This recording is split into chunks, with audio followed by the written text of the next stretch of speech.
Bem, pessoal, dando sequência aqui a nossa disciplina de teoria do crescimento econômico, ainda estudando o modelo de crescimento de solo, tá? Nesse vídeo a gente vai fazer uma revisão do que a gente já viu até então. No último vídeo falamos sobre o estado estacionário da economia, né, do modelo de solo.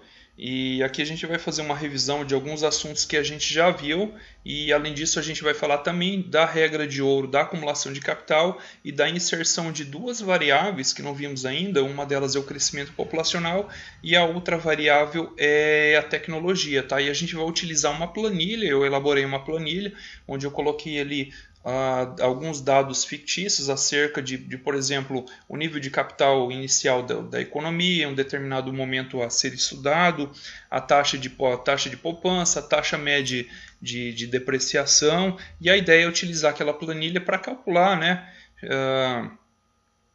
Calcular, por exemplo, o nível de consumo por trabalhador e o nível de investimento por trabalhador no estado estacionário da economia, tá certo?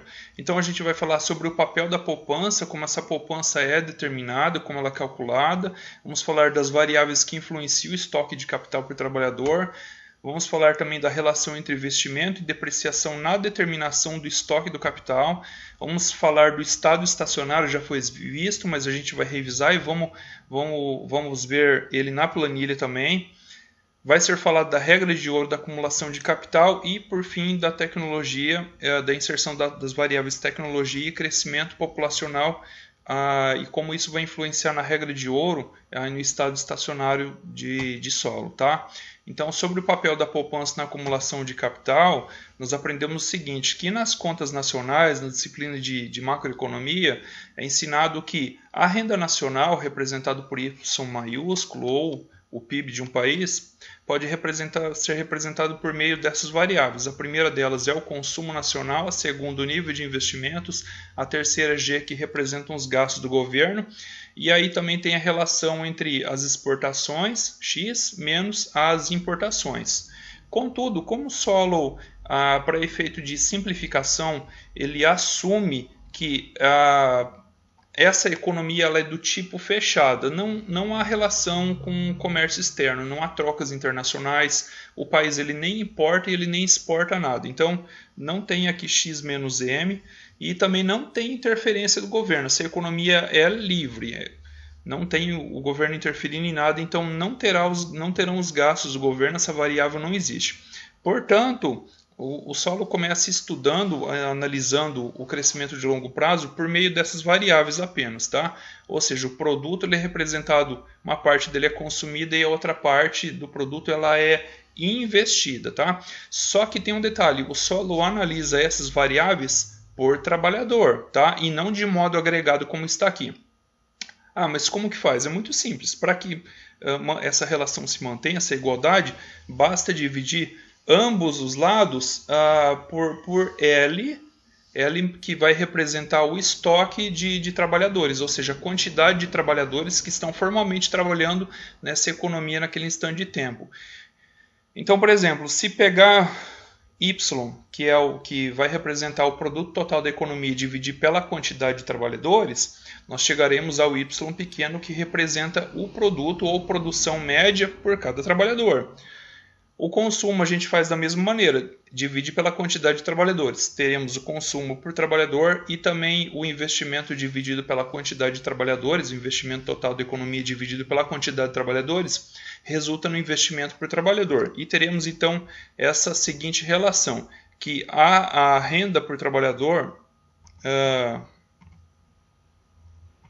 aliás, aqui, o Y pequeno, o Y minúsculo vai representar a renda ou produto por trabalhador. O que ele faz, em média, com essa renda, derivado daquilo que ele produz? Uma parte ele vai consumir e a outra parte ele vai investir. Isso aqui a gente vê com mais detalhes depois. Não importa se ele poupa parte desse dinheiro e daí no momento posterior ele investe, ou ele vai acabar gastando e alguém vai pegar essa grana, esse dinheiro e vai investir. O importante é a gente entender que nem toda renda nacional ela é integralmente consumida, uma parte ela vai sim necessariamente ser poupada para ser, e essa poupança ela se torna no momento posterior um investimento, e esse investimento ele é necessário para o crescimento da economia, como a gente vai ver isso inclusive na planilha no Excel, numa simulação, tá? Como que é calculado o consumo? O consumo é uma fração da renda. Tá? Já que a renda é formada por consumo mais investimento, entende-se que parte da renda vai ser consumida e parte da renda vai ser investida. Tá? Então, esse número 1 ele vai representar 100% da renda do trabalhador. Tá? Já que uma parte ele consome, vamos supor que esse S, que é a propensão marginal a poupar, a propensão marginal à poupança, a taxa de poupança, como queiram, tá? Ela vai representar uma fração da renda. Se um trabalhador médio, se na média os trabalhadores estão poupando 30% da sua renda, esse S vai ser 0,3, que representa 30%. Então, 1 menos 0,3 representa o quê? 0,7. Então, o consumo vai ser dado por essa fórmula aqui. O consumo C vai ser 1 menos 0,3 igual a 0,7 multiplicado pela renda do trabalhador. Assim que a gente vai utilizar na planilha para a gente fazer os nossos cálculos.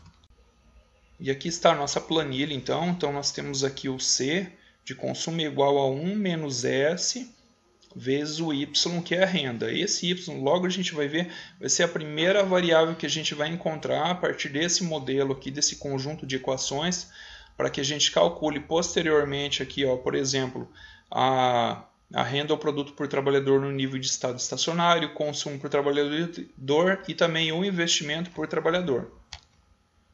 Então essa é a nossa equação 2. Substituindo ela na equação 1, ou seja, na equação 1 nós tínhamos o quê? Y é igual a C mais I, tá? Então substituindo aqui, ó, isso aqui no lugar do C, lá na equação 1, nós vamos chegar a essa equação aqui, ó, de forma resumida, que o investimento ele é igual a S vezes Y. Esse S representa uma fração da renda que o trabalhador está poupando, representa a taxa de poupança multiplicado pela renda deste trabalhador. E a gente consegue ver aqui na planilha, ó, I é igual a SY. Tá? É assim que a gente vai calcular o investimento por trabalhador. Bom, como que é feita a leitura então? A leitura dessa igualdade aqui, o investimento é determinado pela fração da renda que é poupada, tá? Então agora a gente tem que entender o seguinte, está aqui uma pergunta bem interessante. Qual é a função da poupança na acumulação do capital? Para que serve a poupança? Ou seja, é necessário poupar? Precisa poupar? Se poupa, o que vai acontecer caso inclusive, por exemplo, a taxa de poupança aumente, tá? Então a função da poupança é exatamente aumentar a renda do trabalhador, a renda per capita, a renda por trabalhador. Assim vai ocorrer o quê? Crescimento do capital por trabalhador até o limite do estado estacionário. Gente, vamos ver como que funciona isso na planilha. Ó, por exemplo, aqui a gente tem esse S aqui, a taxa de poupança. Estamos assumindo que os trabalhadores em média estão poupando 33%, tá? 33%. Se a gente colocar 1% aqui, ó, 0,33 mais L2. Aqui na L2 a gente colocar 1%. Vejam vocês o que vai acontecer com isso aqui, ó, quando eu dar Enter. O que vai acontecer? Primeiro aqui, ó, vermelho é o produto por trabalhador. Aqui azul a taxa de depreciação sempre constante. No caso, assumimos aqui que por ano, em média, o capital está se depreciando, perdendo valor na ordem de 6,5%. E aqui nós temos então a linha verde e a linha do investimento. Poupança é igual a investimento. Vamos aumentar aqui então a taxa de poupança em 1%. Ela vai sair de 33% para 34%. Vamos ver o que vai acontecer aqui com o nível de investimento. Olha só, o nível de investimento subiu e percebo que também o produto por trabalhador subiu. Quer dizer que quando poupa mais, se investe mais, a tendência é que a produção nacional aumente, também o produto por trabalhador aumente? Sim, a resposta é essa.